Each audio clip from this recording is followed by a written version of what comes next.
జరిగే లైంగిక పాపం. అది దేవుని చిత్తం కాదు, దేవుని చిత్తం కాదు. 4వ వచనం చూడండి. మీలో ప్రతివాడును దేవుని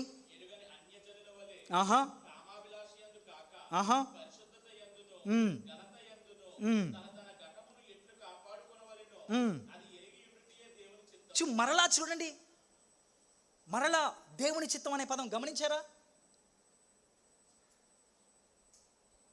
అన్యజనుల వలె కామాభిలాషయందు కాక మన ఘటం. ఇక్కడ ఘటం అనే పదము బాడీ అనే పదం. పాట్, కుండ, ఇమేజ్, మెటఫోరికల్గా మాట్లాడుతున్నాడు, అలంకార భాషలో మాట్లాడుతున్నాడు. ఇక్కడ ఘటం అంటే మన శరీరం. మన శరీరమును ఎలా కాపాడుకోవాలో ఎరిగి ఉండడమే దేవుని చిత్తం. నిన్నే చూస్తున్నాడు తెలుసా అన్నప్పుడు దానిలో నుంచి ఎలా ఎస్కేప్ అవ్వాలో తెలిసి ఉండడమే దేవుని చిత్తం. అవునా, నేను కూడా ఒకసారి అది దేవుని చిత్తం కాదు. నేను నా సొంత మాటలు చెప్తున్నానా, ఇక్కడ ఉన్న వచనాలు చదువుతున్నానా? Brothers and sisters, young people, please look into your Bibles. Please observe the text. వాక్యాన్ని అక్కడ గమనించండి. చూడండి ఇంకో మాట, అసలు ఎంత స్పష్టంగా మాట్లాడుతున్నాడో. ఒకవేళ నువ్వు ఇలా కాకుండా నువ్వు ఈ లైంగిక పాపములో పడి దాన్ని చేస్తూ ఉంటే 6వ వచనం చూడండి. ఈ విషయం అందెవడును అతిక్రమించి తన సహోదరునికి మోసము చేయకుండా వలెను. ఒకవేళ నువ్వు కాదని ఈ లైంగిక పాపములో పాలు పంచుకుంటే నువ్వు ఎవరిని మోసం చేస్తున్నావు? సహోదరుని. ఎలాగా?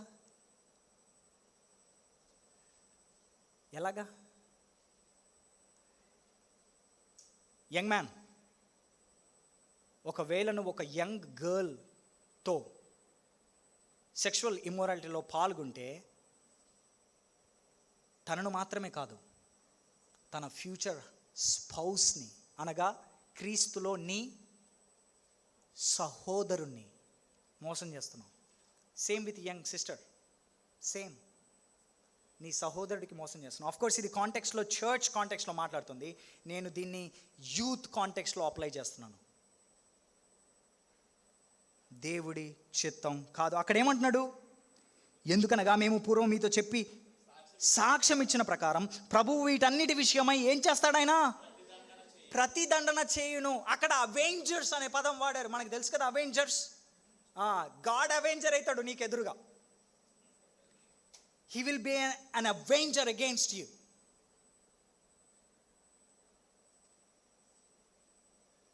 He will be the Thor.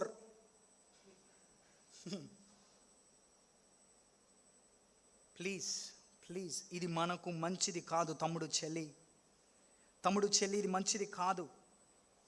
కొంతమంది అడుగుతుంటారు యంగ్ పీపుల్ నా దగ్గరికి వచ్చి, అన్న పెళ్ళికి ముందు how far is too far అన్న? Is it okay? Is it okay to hold hands together? Is it okay to kiss a little bit? Is it okay?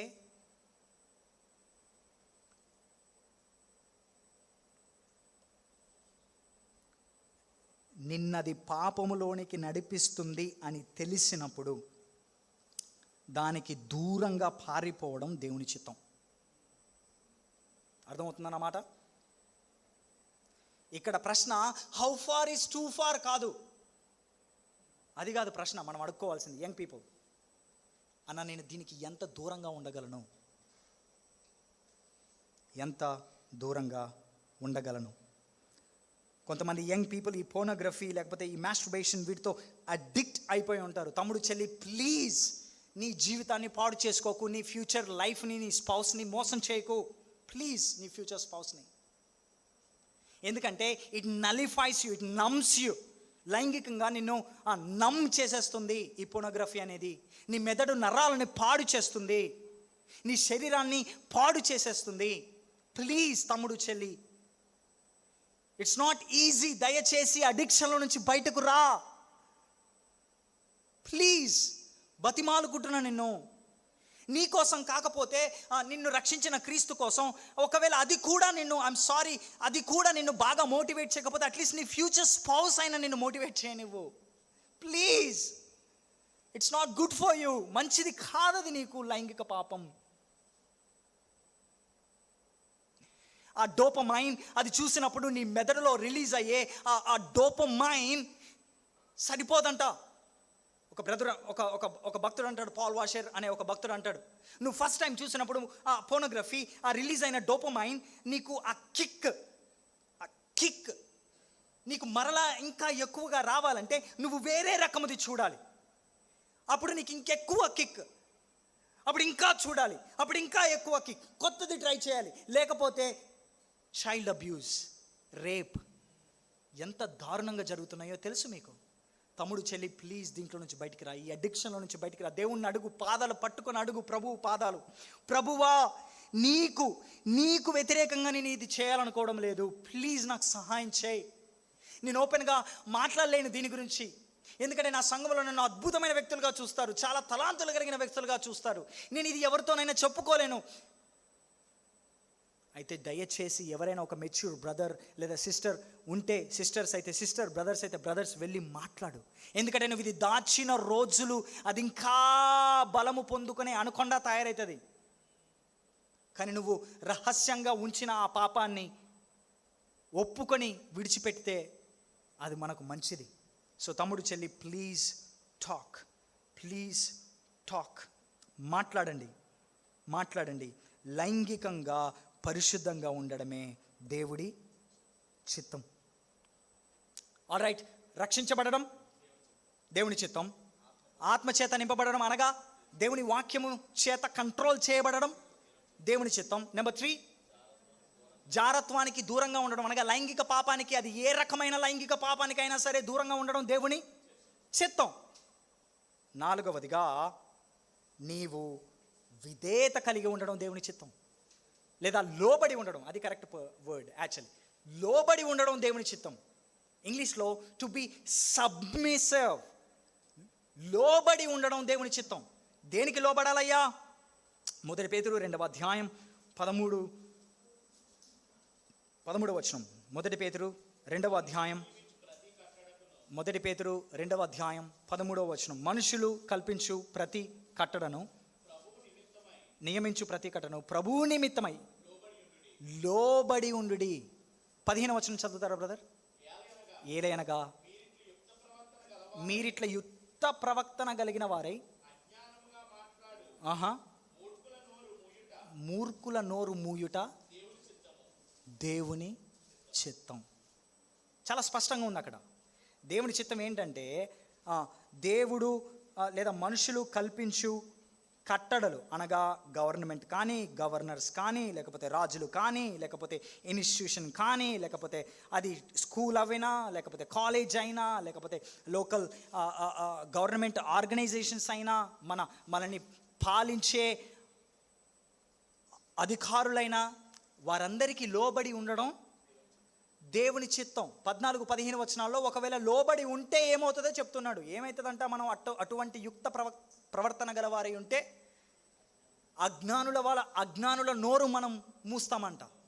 అంటే చూసావా, వీళ్ళు చూసారా, కేవలం యేసుక్రీస్తుకే లోబడతారంట, ఈ యొక్క మనుషుల యొక్క కట్టడలను వీళ్ళు లోబడరంట అని అజ్ఞానులు ఇష్టం వచ్చినట్టుగా మాట్లాడుతూ ఉంటారు. సో వాళ్ళ నోరు మూయాలంటే పేతురు చెప్తున్నాడు ఏమని?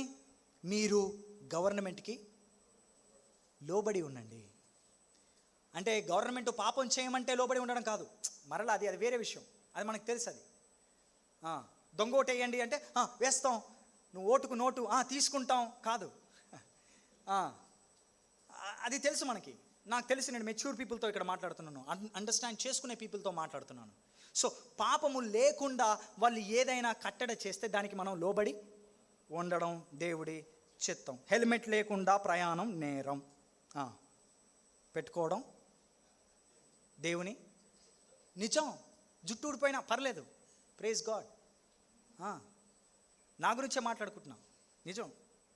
నాకు జుట్టు ఊడిపోతుందని ఆ మధ్యలో కొంచెం మానేశా. నా వైఫ్ నన్ను అడిగింది, హే బేబీ ఏమైంది, నువ్వు హెల్మెట్ పెట్టుకోవట్లేదు? సీరియస్గా, నేను జోక్ చేయట్లేదు. అంటే జుట్టుడిపోతుంది. తప్పు కదా. Thanks baby. అవును, ట్రిపుల్ రైడింగ్ నేరం. దేవుడి చిత్తం ఏంటి? ట్రిపుల్ రైడింగ్ చేయకుండా ఉండడం. సింపుల్. డ్రైవింగ్ లైసెన్స్ లేకుండా డ్రైవింగ్ చేయడం. యంగ్ పీపుల్, నీకేమున్నదా బండి? అడం. డ్రైవింగ్ లైసెన్స్ లేదు కాబట్టి నేను రాంగ్ సైడ్ డ్రైవింగ్ చట్టరీత్యా నేరం. లేదు ఇక్కడనే కొట్టేస్తా. దేవుని చిత్తం అది. జనాలు లేకపోయినా నేను, రెడ్ లైట్ ఉంది, జనాలు లేరు కాబట్టి దేవుని చిత్తం. జస్ట్ చెప్తున్నానండి మీకు, ప్రాక్టికల్గా చెప్తున్నాను. డ్రైవింగ్ చేసేటప్పుడు మాట్లాడడం చాలా కష్టం, నిజం చెప్తున్నాను, చాలా కష్టం. కానీ అది దేవుని చిత్తం. దేవుని చిత్తం. అంతేకాదు దేవుని చిత్తం కేవలం అక్కడ దేవుని చిత్తం అనే పదం వేరే వేరే దగ్గర లేకపోయినా కూడా మన సంఘ నాయకత్వానికి లోబడడం దేవుని చిత్తం. హెబ్రీయులకు రాసిన పత్రిక 13వ అధ్యాయం 17వ వచనం, అక్కడ సేమ్ పదం ఉంటుంది, లోబడి ఉండుడి. లోబడి ఉండుడి అనే పదం ఉంటుంది. ఎవరైనా చదివి సహాయం చేయగలరా?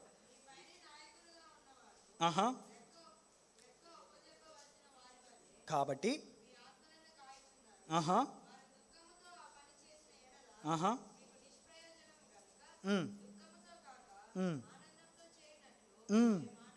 వారి మాట విని వారికి లోబడి ఉండుడి. అక్కడ దేవుని చిత్తం అనే పదం లేదు. Yes, I agree. కానీ మనుషుడు ఇచ్చిన ప్రతి కట్టడ వాటికి లోబడి, అలాగే ఇండైరెక్ట్గా దేవుని చిత్తం అనే పదం లేకపోయినా కూడా కొన్ని చోట్ల దేవుడు లోబడి ఉండుడి అని చెప్పాడు. ఆ రెఫరెన్స్లో హెబ్రీయులకు రాసిన పత్రిక 13వ అధ్యాయం 17వ వచనం కూడా ఒకటి. మనం సంఘంలో ఉన్నప్పుడు ఎవరి అధికారానికి లోబడాలి? అల్టిమేట్గా దేవుని వాక్యమే అల్టిమేట్గా. కానీ దేవుడి లీడర్స్గా చేసిన వారి అధికారానికి మనం లోబడి ఉండాలి. అది దేవుడి చిత్తం. అంతేకాదు యాకోబు 4:7లో కూడా అక్కడ దేవుని చిత్తం అని ఉండకపోయినా కూడా మీరు దేవునికి లోబడి ఉండుడి అని ఉంటుంది. చాలండి, అది కూడా దేవుని చిత్తం. అక్కడ దేవుని చిత్తం అనే పదం లేకపోయినప్పటికీ. సో బ్రదర్స్ అండ్ సిస్టర్స్, దేవుడి చిత్తం ఏంటంటే మనం ఒక మంచి భారత పౌరుడిగా ఖమ్మము చుట్టుపక్కల పరిసర ప్రాంతాల్లో జీవించడం దేవుని చిత్తం. మనకి దేవుని తెలియని వారికి తేడా తెలియాలి, మన డ్రైవింగ్లో తేడా తెలియాలి. మనం అర్థమైపోయింది కదా, ఇంకా మీకు అప్లికేషన్ అర్థమైపోయింది.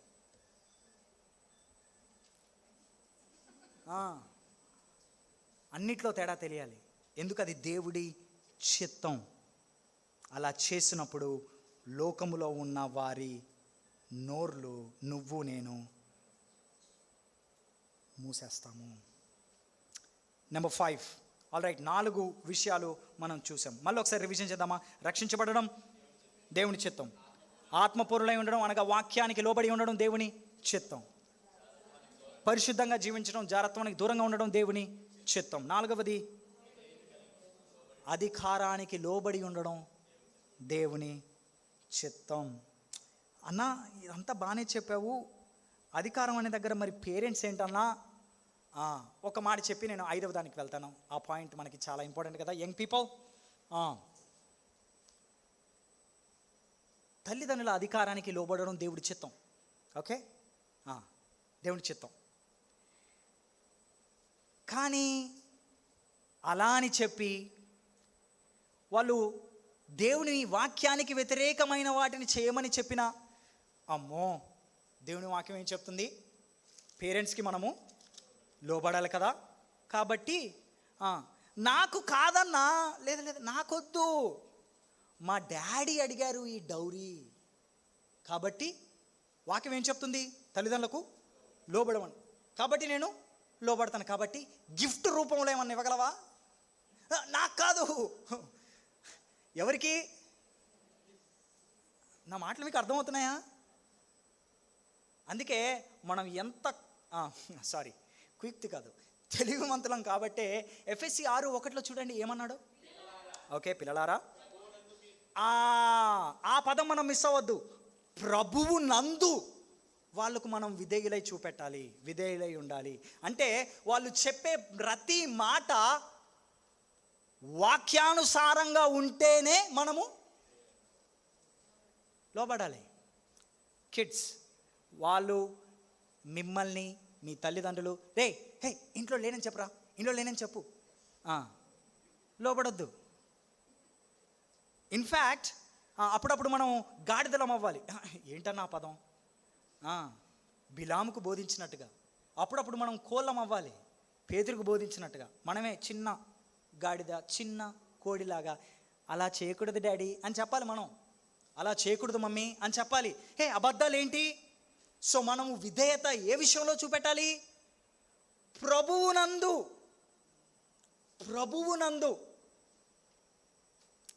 పెళ్లి సంబంధం వచ్చింది, క్రైస్తవుడా,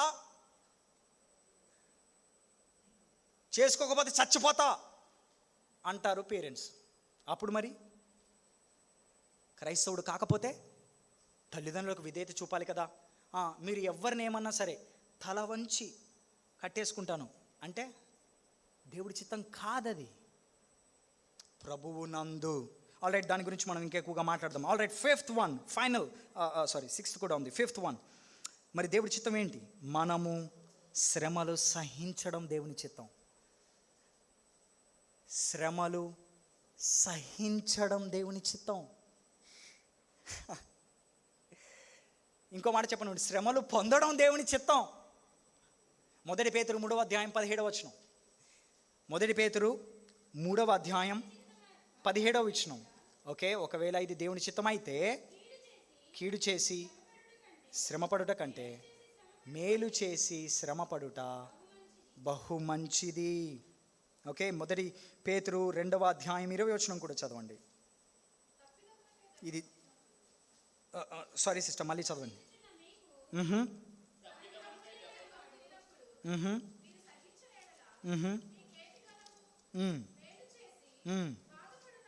మేలు చేసి బాధపడినప్పుడు మీరు సహించిన ఎడల అది దేవునికి హితమగును.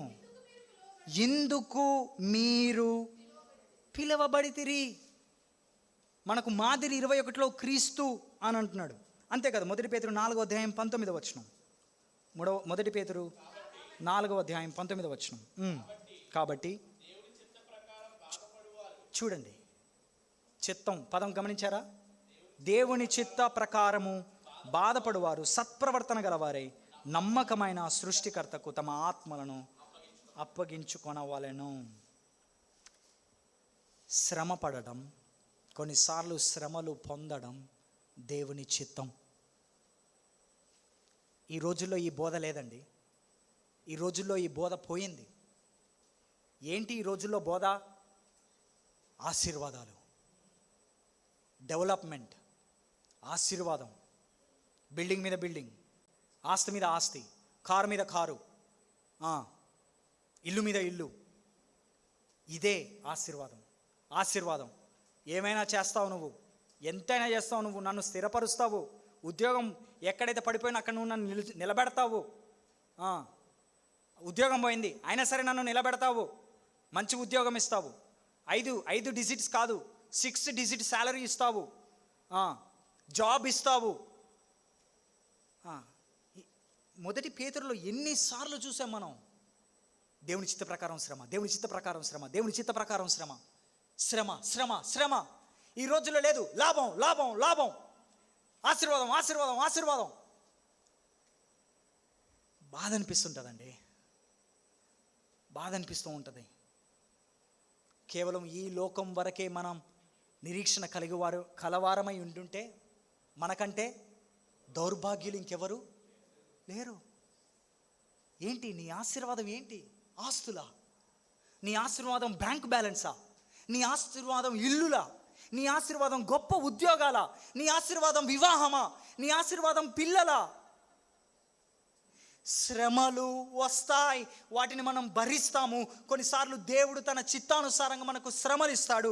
ఎందుకంటే 1 పేతురు 5వ అధ్యాయం 10వ వచనం ప్రకారం తన నిత్య మహిమకు క్రీస్తునందు మిమ్మల్ని పిలిచిన సర్వకృపానిధి యగు దేవుడు కొంచెము కాలము మీరు శ్రమపడిన పిమ్మట తానే మిమ్మును పూర్ణులుగా చేసి స్థిరపరచి బలపరచును. యుగ యుగములు ఆయనతో మనం ఉంటాం. ఆయనకు మహిమ కలుగును గాక. ఆమేన్.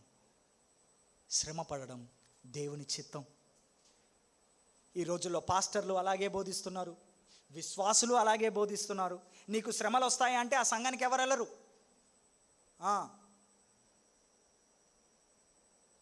ఆశీర్వాదం, బంపర్ బొనాన్సా ఆఫర్, వాగ్దానం నీకే, తీసుకో అనంటే మాత్రం బారులు. అది తెర సంఘాలైనా అక్కడ కాపరి లేకపోయినా వెళ్ళిపోవడమే. మరలా గుడ్డెద్దు చేల్లో పడి పోయినట్టే. ఏంటండి ఇది బోధ? ఎక్కడికి వెళ్తుంది? కానీ మనం అలా ఉండకూడదు.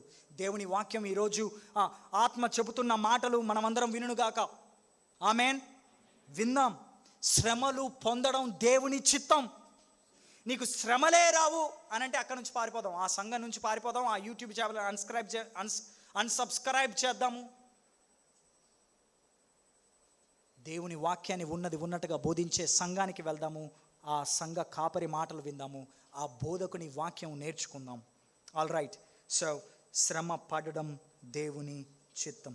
రక్షణ, వాక్యం లేదా ఆత్మ పూర్ణులై ఉండుట, పరిశుద్ధత, విధేయత చూపుట లేదా లోబడి ఉండుట, శ్రమ పడుట, ఆఖరిగా తెలియబడిన లేదా రివీల్డ్ విల్ ఆఫ్ గాడ్లో ప్రత్యక్షపరచబడిన దేవుని చిత్తములో ఆరవది చాలా మనకందరికీ తెలిసినది.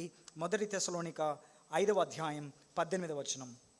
1 తెస్సలోనీయులకు రాసిన పత్రిక 5వ అధ్యాయం 18వ వచనము. ప్రతి విషయంలోనూ కృతజ్ఞతాస్తుతులు చెల్లించుడి, ఇలాగు చేయుట యేసుక్రీస్తునందు మన విషయములో దేవుని చిత్తం. ఇరుకులైన, ఇబ్బందులైన, దుఃఖమైన, బాధ అయిన, శ్రమ అయిన, కరువు అయిన, ఖడ్గమైన, వస్త్రహీనత అయిన, శ్రమ అయిన, ఏదైనా సరే ప్రతి విషయములో దేవునికి కృతజ్ఞతాస్తుతులు. చాలా కష్టం అండి.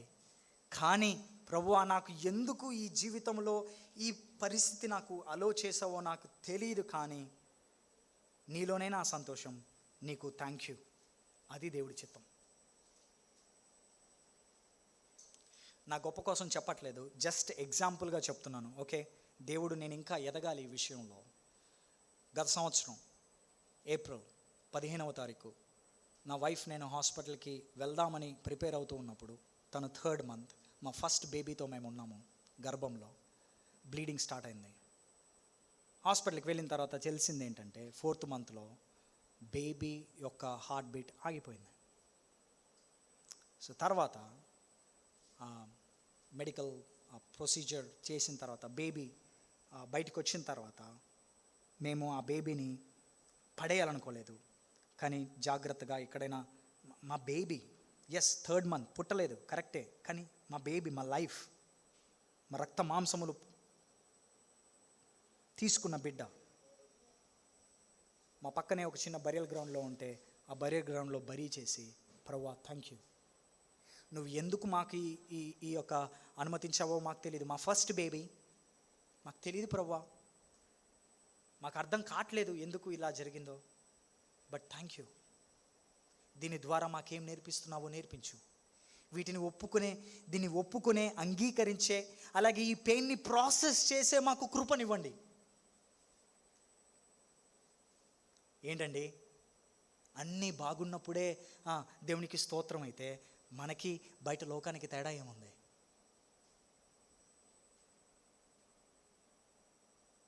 ఉద్యోగం రాకపోయినా దేవునికి స్తోత్రం, ప్రమోషన్ ఆగిపోయినా దేవునికి స్తోత్రం, పెళ్ళి కాకపోయినా దేవునికి స్తోత్రం, పిల్లలు పుట్టకపోయినా దేవునికి స్తోత్రం. ఏది ఏమైనా దేవునికి స్తోత్రం. ఎందుకంటే ఆయన మన తండ్రి. మనకేం కావాలో, ఎప్పుడు కావాలో, ఎలా కావాలో ఆయనకు బాగా తెలుసు. ఒకవేళ ఆయన ఇచ్చినా దేవునికి స్తోత్రం, తీసుకున్నా దేవునికి స్తోత్రం, ఇవ్వకపోయినా దేవునికి స్తోత్రం. అన్ని విషయములలో కృతజ్ఞతాస్తుతులు చెల్లించుడి, మీ విషయములో ఇది దేవుని చిత్తం. All right brother Ajay, thank you. Revealed will of గాడ్ని స్పష్టంగా ఇది దేవుని చిత్తం అని ఉన్న 6 విషయాలు మీరు మాకు చెప్పారు. ఓకే, 6 విషయాలు మనం చూసాం.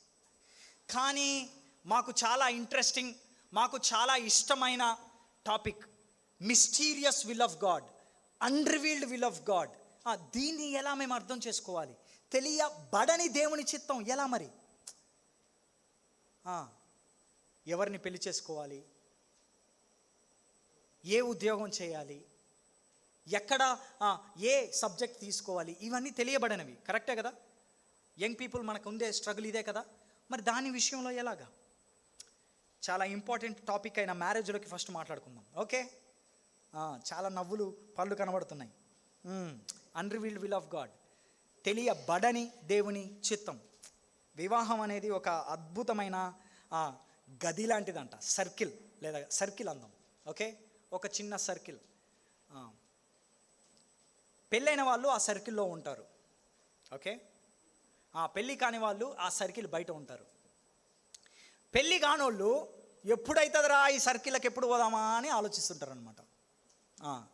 ఈ లోపల ఉంటాడు కదా, ఎప్పుడు మమ్మల్ని బయటపడతారా అని చూస్తుంటారంట. అది లోకం చెప్పేది. కానీ మ్యారేజ్ చాలా అద్భుతమైంది, చాలా చాలా చాలా శ్రేష్టమైంది, చాలా అద్భుతమైంది. నేను నా వివాహ జీవితాన్ని క్రీస్తు కృపలో నాకు క్రీస్తు సారూప్యతలోనికి మారడానికి, ఎదగడానికి, నన్ను సరిచేయడానికి నాకు చాలా సహాయం చేస్తుంది. వివాహం చాలా అద్భుతమైంది. కానీ లోకంలో చాలా జోకులు ఉన్నాయి వివాహం పైన. కానీ ఇక్కడ మరి ఈ వివాహ విషయంలో దేవుని చిత్తం ఏంటో ఆలోచిద్దాం ఈరోజు. యంగ్ పీపుల్, దేవుని చిత్తం ఏంటి? వివాహం ఎవరిని చేసుకోవాలి? ఆ ఎర్ర డ్రెస్ వేసుకున్న అమ్మాయినా, లేకపోతే ఆ నీలం రంగు చొక్కా వేసుకున్న అబ్బాయి అయినా? ఎవరిని వేసుకుంటే సారీ, ఎవరిని? దేవుడు స్పష్టంగా ఈ అబ్బాయికి ఈ అమ్మాయే అని లేదు. ఇక్కడ రాసి, ఇది క్రైస్తవ థియాలజీ కాదు, అది కాదు. క్రైస్తవ థియాలజీ ఏంటంటే వివాహాన్ని లేదా చదువును లేదా ఉద్యోగాన్ని ఎలా చేయాలి, దానికి సంబంధించిన కొన్ని గైడ్ లైన్స్ దేవుడిచ్చి, ఒరే బాబు ఈ గైడ్ లైన్స్ని జాగ్రత్తగా ఫాలో అయ్యి ముందుకెళ్ళిపో, అదే నా చిత్తం అని చెప్పాడు. అంతేగాని ఈ అబ్బాయికి ఆ అమ్మాయే, నా ఎముకలో ఎముక, మిస్ అయిన ఎముక, ఎక్కడున్నవే ఎముక, దా ఎముక, చూపించు ఎముక, ఈ కాదు. అది ఓన్లీ ఆదామే పాడాడు, మనకు కాదు అది. అది ఆ సాంగ్ ఓన్లీ ఆదాముకే. ఇప్పుడు మనము దేవుడిచ్చిన గైడ్ లైన్స్లో ఆ గైడ్ లైన్స్ని ఫాలో అయ్యి దేవుని చిత్తం చేయడం. అందుకే ఇది మిస్టీరియస్ అన్రివీల్డ్ విల్ ఆఫ్ గాడ్ అని అన్నాడు. చాలామంది నేను గమనిస్తుంటాను, క్రైస్తవ సహోదరులని అలాగే సహోదరులను, నేను దేవుని చిత్తంలోకి పెళ్ళి చేసుకోలేదేమో, ఈయన దేవుని చిత్తం కాదేమో మీరు అనుకున్నారండి. పెళ్ళైన వాళ్ళు మీరు అనుకోలేరంటే మీరు అబద్ధం ఆడుతున్నారని నాకు తెలుసు. ఎందుకంటే ప్రతి ఒక్కరు ఏదో ఒక దశలో చిన్న గొడవైనప్పుడైనా ఈ ఫేస్ గుండా వెళ్తారు. అసలు నేను దేవుని చిత్తమే చేసుకున్నానా? పెళ్ళి అయిపోయిందంటే అది దేవుని చిత్తమే, నిజం. ఓకే, పెళ్ళి అయిపోయింది మీకు, అది దేవుని చిత్తమే, పీరియడ్. ఆ అబ్బాయి నిన్ను ఆ బ్రదర్ మిమ్మల్ని సరిగా చూసుకోవడం లేదు, లేదా ఆ సిస్టర్ మిమ్మల్ని సరిగా చూసుకోవడం లేదు, అయినా సరే అది దేవుని చిత్తం. ఎందుకు? మ్యారేజ్ అయిపోయింది. నేను చూపిస్తాను వచనాలు, నేను ఫౌండేషన్ బిల్డ్ చేస్తున్నాను. కానీ మ్యారేజ్ కాలేదా? ఇదిగో ఇది మీకే. దేవుడు ఒక గైడ్ లైన్స్ లేదా ఫ్రేమ్ వర్క్ ఇచ్చాడు. 1 కొరింథీ 7వ అధ్యాయం 39వ వచనం. 1 కొరింథీ 7వ అధ్యాయము 39వ వచనం. భార్య ఓకే తన భర్త బ్రతికి ఉన్నంత కాలం బద్ధురాలయ్యుండును. కానీ ఒకవేళ భర్త చనిపోతే, ఇక్కడ చూడండి, చాలా జాగ్రత్తగా చూడండి, ఆమెకు ఇష్టమైన వానిని పెళ్లి చేసుకోవచ్చు. ఇక్కడ చదివి పారిపోతే ప్రాబ్లం. అంటే ఇక్కడ చదివి ఈ యూత్ మీటింగ్లో నుంచి వెళ్ళిపోతే ప్రాబ్లం ఏంటి? ఆయనకు ఇష్టమైన వానిని చేసుకోవడం. కథం అయితే వద్దుగా. ఆమెకు ఇష్టమైన వాణిని కాదు, ఆ తర్వాత చదవం మనం. మనకు ఆత్రం ఎక్కువ. ఆ తర్వాత ఏంటి? ఓకే, ఆ దిగ్గో మళ్ళీ మరలా ఏంటి? చేసుకో, ఇష్టమైతేనే చేసుకో. మీ పేరెంట్స్ చచ్చిపోతారని బ్లాక్మెయిల్ చేసినా చేసుకోకు. నీకు ఇష్టమైతేనే, నిజం, సీరియస్, నేను కాదు, వాక్యం చెప్తుంది. నీకు ఇష్టమైతేనే, అయ్యా బ్రదరో నీకు ఇష్టమైతేనే. కానీ ప్రభువునందు మాత్రమే పెళ్లి చేసుకో. పెళ్ళికి దేవుడిచ్చిన గైడ్ లైన్స్ రెండు. ఒకటి, అతను లేదా ఆమె, అబ్బాయి అమ్మాయిని, అమ్మాయి అబ్బాయిని. ఓకేనా? ఇది కూడా చెప్పాలి ఇప్పుడు యంగ్ పీపుల్కి.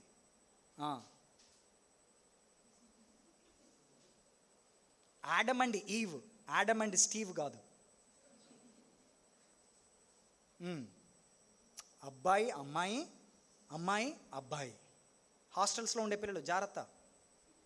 ఓకే, హోమోసెక్షువాలిటీ విపరీతంగా హాస్టల్స్లో పెరుగుతుంది. Please careful. చెల్లి జాగ్రత్త, అబ్బాయి అన్న తమ్ముడు జాగ్రత్త.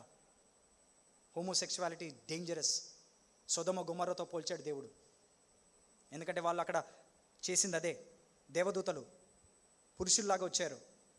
వచ్చిన వారిని తీసుకొని బయటకు రా, మేము వారిని కూడెదమని పురుషులు, బాలురు, చిన్నపిల్లలు వచ్చారు పురుషులతో. సొదొమ గొమొర్రా పాపం ఏమైంది? అగ్ని గంధకములు వచ్చాయి. హోమోసెక్షువాలిటీ డేంజరస్ తమ్ముడు చెల్లి, కేర్ఫుల్. ఆల్ రైట్, అబ్బాయి అమ్మాయి ఎవరిని చేసుకోవాలి? ప్రభువునందు మాత్రమే, అంటే బిలీవర్ని మాత్రమే చేసుకోవాలి. అది నెంబర్ వన్. దాంట్లో కాంప్రమైజ్ లేదు తమ్ముడు చెల్లి, ప్లీజ్. అదే 1 కొరింథీ 9:5 చూడండి. అపోస్తలులు ఎవరిని చేసుకున్నారు? 1 కొరింథీ 9:5, తక్కిన అపోస్తలుల వలెను, ప్రభువు యొక్క సహోదరుల వలను. ఓకే, అదిగోండి. ఎవరు? కేఫా, అపోస్తలులు, ప్రభు యొక్క సహోదరులైన యూదా, వీళ్ళందరూ ఎవరిని చేసుకున్నారంట? విశ్వాసురాలైన భార్య. ఓకే, అది పాయింట్ అక్కడ. విశ్వాసురాలైన హస్బెండ్, విశ్వాసురాలైన స్పౌస్. కౌన్సిలింగ్ చేసేటప్పుడు తమ్ముడు, బ్రదర్ అండ్ సిస్టర్, మీ దగ్గరికి ఎవరైనా యంగ్ సిస్టర్ లేదా యంగ్ బ్రదర్ వచ్చి, మీరు పెద్దవారు ఉన్నారు కాబట్టి మీతో ఒక మాట చెప్తున్నాను. అన్నా ఇలా సంబంధం వచ్చింది, ఏంటన్నా అంటే, నేను ప్రార్థన చేస్తున్నా తమ్ముడు, ఇదిగో తెల్ల డ్రెస్, ఇదిగో ఎర్రది, నాకు వద్ది. ఫస్ట్ ప్రశ్న అడగాల్సిందేంటి? లేకపోతే ఉద్యోగం ఉందా? కట్నం ఎంతంట? మనోలేనా? ఈ కాదు, ప్రశ్నలు అడగాల్సింది ఏంటి? విశ్వాసురాలా, విశ్వాసేనా? తల్లిదండ్రులారా చేతులెత్తి మొక్కుతున్నా, ప్లీజ్. తల్లిదండ్రులారా ఎవరైనా ఉంటే ఇక్కడ ప్లీజ్ దండం పెడుతున్నా, ప్లీజ్. ఫస్ట్ ప్రశ్న, ఆలస్యం అయిపోతుందయ్యా, ఇంకా అవ్వట్లేదయ్యా, ఇక కాదయ్యా, విశ్వాసి, ప్లీజ్. ఒక పాస్టర్గా ఎంతోమంది యవ్వనస్తుల జీవితాలను నేను చూస్తూ ఉంటాను. వాళ్ళని కౌన్సిలింగ్ చేయడం మాకు చాలా కష్టం అవుతూ ఉంటుంది. వాళ్ళని అటు పక్క తిట్టలేము, ఇటు పక్క వాళ్ళ బాధను చూసి ఏడుపు తప్ప ఇంకేం ఉండదు. ప్లీజ్ తమ్ముడు చెల్లి, పేరెంట్స్ జాగ్రత్త. సో మొదటిది విశ్వాస. రెండవది ఏంటి? రెండవ కండిషన్ ఏంటి? అమ్మా ఏం మాట్లాడట్లేదు. రెండవ కండిషన్, నీకు నచ్చాలి. నీకు ఇష్టమైతేనే. ఓకే, నీకు ఇష్టమైతేనే.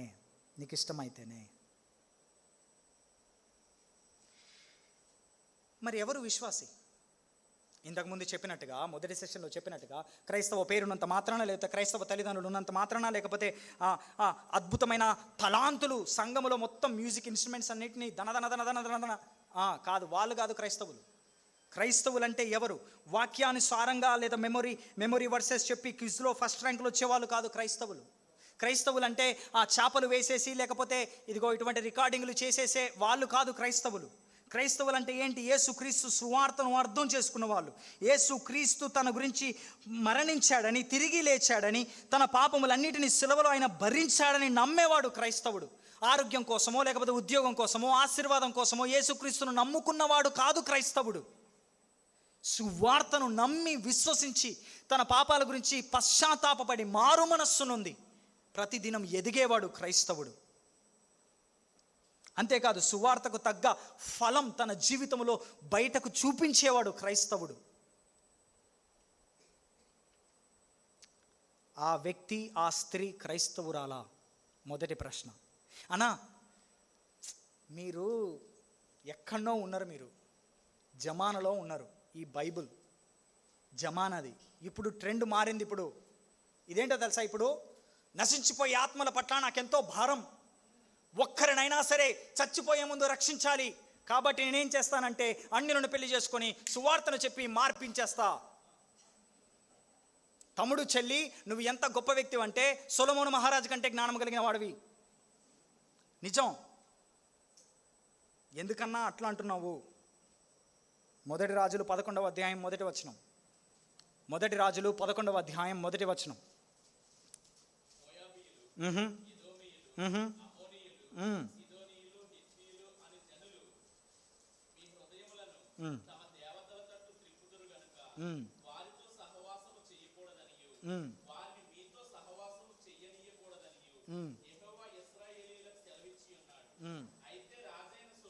అయితే రాజైన సొలొమోను ఫరో కుమార్తెను గాక పరస్త్రీలను మోహించి కలవాడై, ఓకే,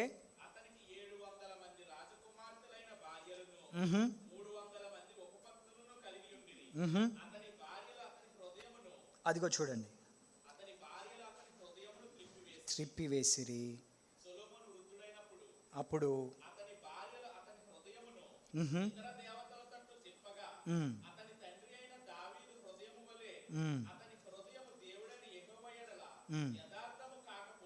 ఓకే, అదండి సొలొమోను మహారాజు. సో సొలొమోను మహారాజు కంటే జ్ఞానము కలిగిన వ్యక్తివి అయితే నీవు చేసుకోవచ్చు. నిజం. కానీ మనకి తెలుసు బైబిల్ క్లియర్గా ఏం చెప్తుంది? సొలొమోను కంటే తెలివి కలిగిన వాడు ఈ ప్రపంచంలో ఇప్పటివరకు ఎవరు? కాబట్టి మనం కొంచెం హంబుల్గా వాక్యానికి లోపడదాం. ఏంటి? Number 1, believer. తమ్ముడు, చెల్లి, విశ్వాసి. ఒక 2 days బ్యాక్ ముందు కూడా ఒక తమ్ముడితో మాట్లాడుతున్నాను. అతన్ని కౌన్సిలింగ్ చేస్తుంటే 2 గంటలు నాతో వాదిస్తున్నాడు. ఏంటంటే, అన్న ఎట్లన్నా ఇది పార్షియాలిటీ కాదా అన్న? తమ్ముడు, ఇది పార్షియాలిటీ కాదు తమ్ముడు. దేవుడికి ఫ్యామిలీ పట్ల ఒక మంచి డిజైన్ కలిగి ఉంది. ఒకవేళ నీకు సరే పెళ్లి చేసుకున్నావు అన్యురాలని, పిల్లలు పుట్టారు, వాళ్ళు ఏమైపోతారు నాన్న? ఆమెనేమో అటు పోదామంటది, ఈయననేమో ఇటు పోదామంటాడు. వాళ్ళ భవిష్యత్తు ఏంటి? దేవుడి డిజైన్ మారిపోద్ది. నువ్వేమో సంఘానికి వద్దామంటావు, ఆమె అక్కడికి వెళ్దామంటది. డిజైన్ మొత్తం పాడైపోద్ది, పిల్లల భవిష్యత్తు పాడైపోద్ది. అండ్ వాటన్నిటికన్నా కూడా దేవుని చిత్తం ఇది కాదు, వాక్యానికి వ్యతిరేకం ఇది. సో తమ్ముడు, చెల్లి,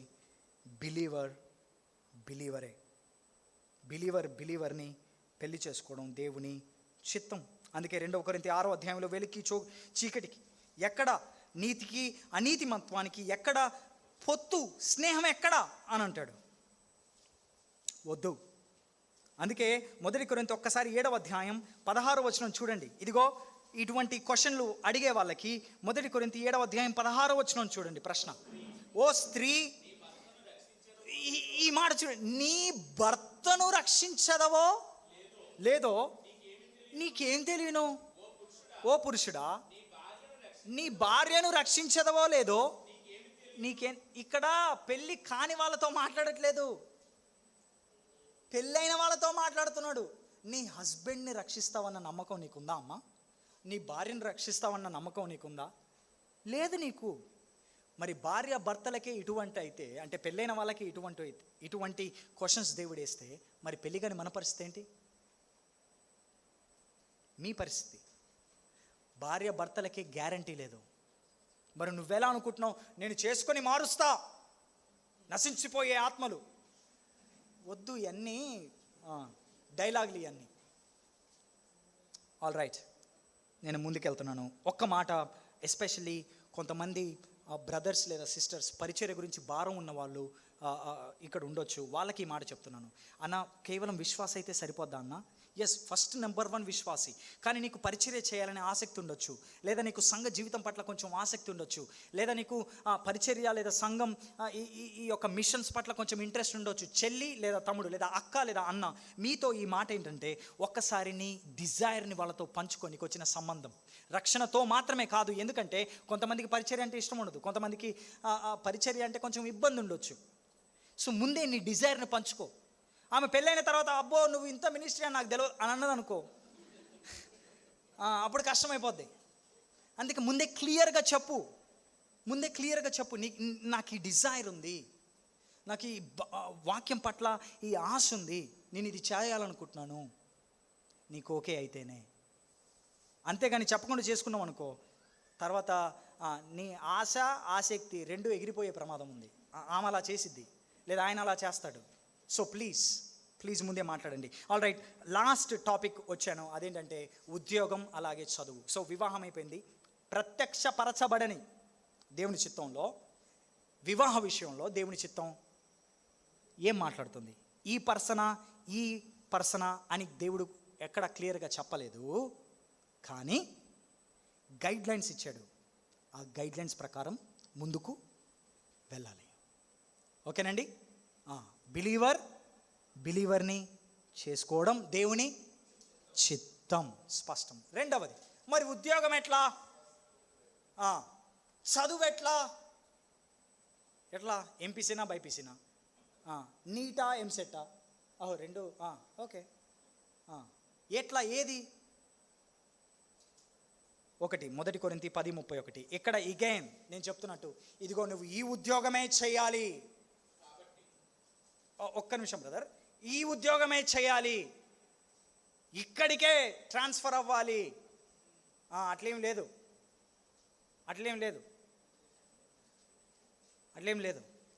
దేవుడు కొన్ని గైడ్లైన్స్ ఇచ్చాడు.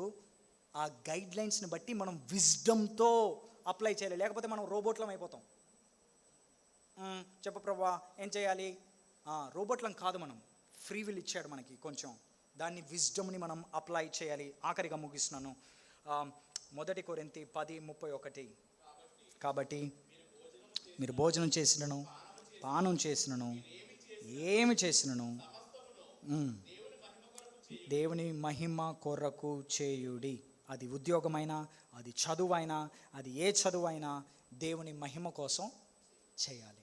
నీకు మ్యాథ్స్ బాగా వస్తుందా? మీ మమ్మీ డాక్టర్ అవ్వాలని చెప్పిన, అమ్మ థ్యాంక్ యూ అమ్మా, కానీ నాకు కష్టం, ఇదిగో నాకు మ్యాథ్స్ వచ్చు, నేను ఇది తీసుకుంటాను. ఓపెన్గా మాట్లాడండి. దేవుని మహిమ కోసం చేయి.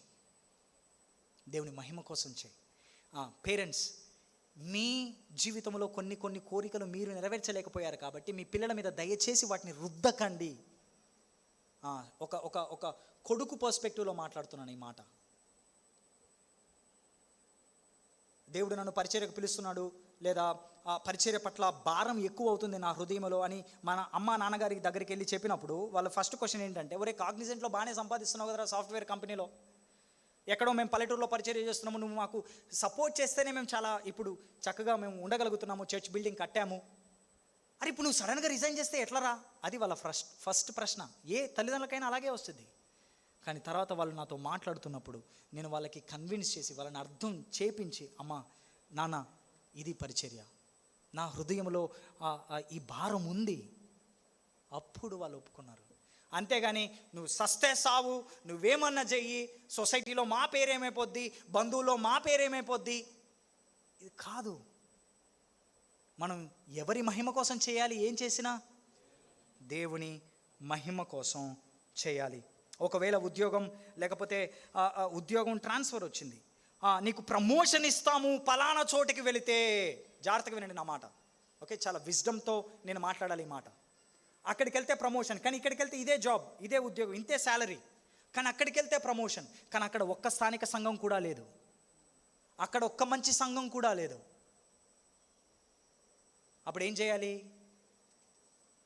మీకు అందరికీ తెలుసు, మనం ఇక్కడ ఉంది ఆర్థిక లాభాల కోసం కాదు, కానీ స్థానిక సంఘంలో నేను, నా భార్య, నా పిల్లలందరూ ఇక్కడ ఎదుగుతాం కాబట్టి ఈ శాలరీ అయినా పర్లేదు, ఇక్కడే ఉంటాము. ఆలోచించాలి. ఎందుకు మనం చేసేది మన సొంత మహిమ కోసం కాదు. ఎవరి మహిమ కోసం? దేవుని మహిమ కోసం. All right. తెలియబడిన దేవుని చిత్తం, తెలియబడని దేవుని చిత్తం. తెలియబడిన దేవుని చిత్తంలో మనం ఏంటండి? దేవుని చిత్తం రక్షణ పొందడం దేవుని చిత్తం. ఆత్మ పూర్ణులై ఉండటం అనగా దేవుని వాక్యం చేత నింపబడి విధేయత చూపడం దేవుని చిత్తం. పరిశుద్ధంగా ఉండడం దేవుని చిత్తం. పాపానికి దూరంగా పారిపోవడం దేవుని చిత్తం. దేవునికి లోబడి ఉండడం, అధికారానికి లోబడి ఉండడం దేవుని చిత్తం. శ్రమలు అనుభవించడం దేవుని చిత్తం. 6వది, ఏ పరిస్థితి అయినా దేవునికి కృతజ్ఞత కలిగి ఉండడం దేవుని చిత్తం. అండ్ అన్రివీల్డ్ విల్ ఆఫ్ గాడ్లో అనగా ప్రత్యక్షపరచబడిన దేవుని చిత్తంలో, వివాహ విషయంలో బిలీవర్ని చేసుకోవడమే దేవుని చిత్తం. అడ్డదాడులు, షార్ట్ కట్లు ఏమి లేవు, డైరెక్ట్. 2వది, ఉద్యోగం లేదా చదువు, దానికి సంబంధించి నీవు నీ ఎక్సలెన్సీ ఎక్కడైతే ఉందో, ఎక్కడ నువ్వు దేవుణ్ణి మహిమపరచగలవో, ఎక్కడ దేవునికి సాక్షి బిడ్డగా జీవించగలవో, ఎక్కడ నువ్వు ఆత్మీయంగా ఎదగగలవో అది చేయడమే దేవుని చిత్తం. నాకు తెలుసు ఇది చాలా ప్రాక్టికల్గా చాలా ఏరియాల్లో చాలా డౌట్స్ ఉంటాయి. నేను ఇక్కడే ఉంటాను. 3వ సెషన్కి వెళ్ళే ముందు లంచ్ ఇక్కడే చేస్తాం కాబట్టి మీకు ఏదైనా ప్రశ్నలు ఉంటే స్పెసిఫిక్గా, young people, especially young people, ఇది యూత్ మీటింగ్ కాబట్టి మీకు ఏదైనా ప్రశ్నలు ఉంటే నేను ఇక్కడే ఉంటాను కాబట్టి మీకు ఏ ప్రశ్నలు ఉన్నా వ్యక్తిగతంగా నేను మాట్లాడడానికి మీతో నేను సిద్ధం. ఓకేనా? ఫీల్ ఫ్రీ, నాతో మాట్లాడడానికి సిద్ధపడండి. నేను మిమ్మల్ని ఇక్కడ జడ్జి చేయడానికి లేను, మిమ్మల్ని బడత పూజ చేయడానికి లేను, మీకు వాక్యానుసారంగా ఎక్స్ప్లెయిన్ చేయడానికి ఉన్నాను. ఓకే, ప్రార్థన చేసుకుందాం. ప్రభువా, థ్యాంక్ యూ. దేవుని చిత్తం గురించి, మీ చిత్తం గురించిన ఈ యొక్క 2 సెషన్స్ మీరు మాకు అర్థం చేయించినందుకు వందనాలు. ప్రభువా, ఇప్పటికే కొంతమంది తెలుసో తెలియకో వీటన్నిటిలో లేదా నీకు వ్యతిరేకంగా, నీ చిత్తం నీకు వ్యతిరేకంగా పరిగెడుతూ ఉంటే వాళ్ళ విషయంలో నీ కనికరాన్ని చూపించండి ప్లీజ్. ప్రభువా, నీ చిత్తాన్ని తెలిసి నిన్ను ప్లీజ్ చేసే కృపనివ్వండి ప్లీజ్. ప్రభువా, ప్లీజ్ నాయనా తండ్రి, ఆ పాపపు బంధకాల నుంచి మీరు విడిపించి సహాయం చేయండి, నీ కృపను చూపించండి. ప్రభు, ఎవరైనా క్రాస్ రోడ్స్లో ఉండి తెలియబడిన విషయంలో, ఉద్యోగం లేదా చదువు లేకపోతే వివాహం, ఈ క్రాస్ రోడ్స్లో ఉన్నప్పుడు ప్రభువా, మీరు ఇచ్చిన ఈ యొక్క ఫ్రేమ్వర్క్ని, గాడ్ రైల్స్ని, ఈ యొక్క ఫ్రేమ్వర్క్ని తీసుకుని జాగ్రత్తగా విజ్డమ్తో, జ్ఞానముతో, పెద్దల యొక్క సలహాలతో మంచి డిసిజన్ తీసుకోవడానికి మీరు సహాయం చేయమని, ఈ వాక్యం మా హృదయాల్లో మీరు ఫలింపజేయమని యేసు నామములో ప్రార్థిస్తున్నాము తండ్రి. ఆమెన్. ఆమెన్. థ్యాంక్ యూ అండి.